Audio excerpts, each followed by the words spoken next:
Elon Musk by Ashlee Vance.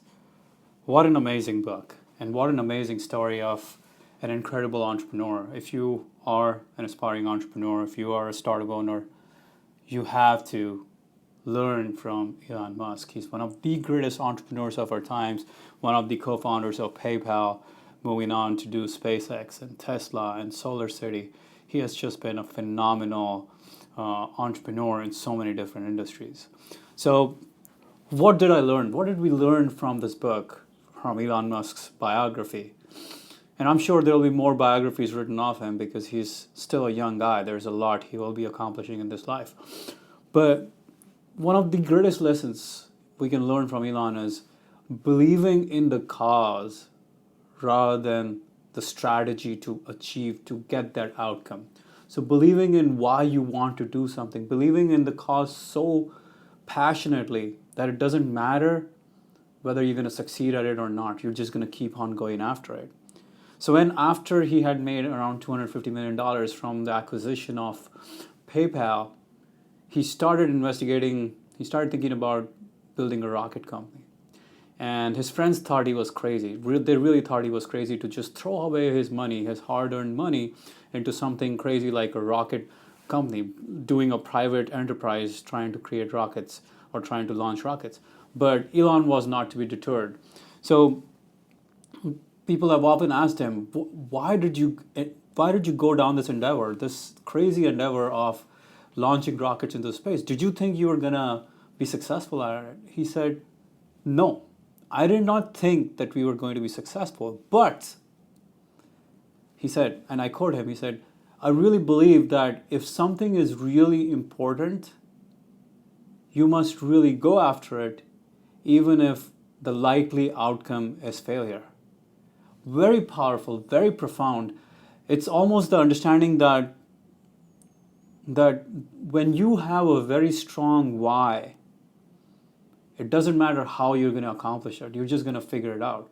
So if you know your why, the how will come. And that is what Elon was trying to tell us when he said, if it's important enough, the probability of outcome doesn't matter. You just have to keep on going after it because it's just so important. Now, what is another story from his life? I love to talk about his stories because they teach us a lot. Another story of his life, his personal life, when he was wooing his first wife, Justine, when they were in college and he had just met her, he asked her out on a date and she agreed. But then when he showed up to pick her up, she basically flaked on her. She did not show up for the date.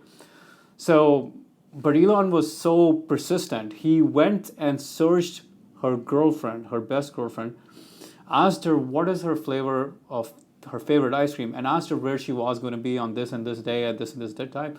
And he showed up at the library with 2 cones of chocolate chip ice cream just because he knew she wanted it. She liked that. So he was not to be deterred. If he wanted her, he was going to get her. And that's what Justine said as well, that if Elon was going to call her, he would just keep on calling and calling and calling and calling until she answered the phone. He was just so persistent. He just would not take no for an answer. And she said that he's like a Terminator. Once he sees that he wants you, he's just logged on you. He just locks on it and he says, you are mine, you shall be mine, or this thing shall be mine. So that is the amazing thing about Elon, that he believed in the cause more than he believed in the strategy he took or in the possible outcome in that moment, because he was just going to keep on trying. And one of the things he said when in 2008, he was about to lose both Tesla and SpaceX because they were almost at the verge of bankruptcy. He said, the thing that really bothered him the most was the idea that people would stop believing in space exploration, and people would stop believing in electric cars. He wasn't just rattled by the idea that he would lose all his wealth. He was much more worried about the cause, which was electric cars and space exploration. So he did not want people to lose faith in something as important as that. And that is really, really, really important to understand the difference between the why of doing something and the how of doing something, the cause versus the strategy of getting to that cause. The other thing that really stands out about Elon, the second thing that really stands out about Elon is his willingness to like just bet it all, to bet the farm, to die for it. He has a very high tolerance for pain, and he'll go all in. He's relentless. So Sergey Brin, he said that the thing about Elon is that he is willing to stake it all. He's willing to go all in, and that is why his rate of success is so high. It sounds counterintuitive, but a lot of the things in life are counterintuitive that way. So he is like that. He is, when he was starting his first company and when he was going and seeking funding for Zip2, he would the venture capitalists would, after they talked to him, they would invest, and he wanted to understand, or he, when they would try to figure out, or when he was trying to seek funding and they were asking him questions, one of the things he would say is like, I am a samurai. I am willing to die. I'm staking my existence on this company. So that is the way I operate this business.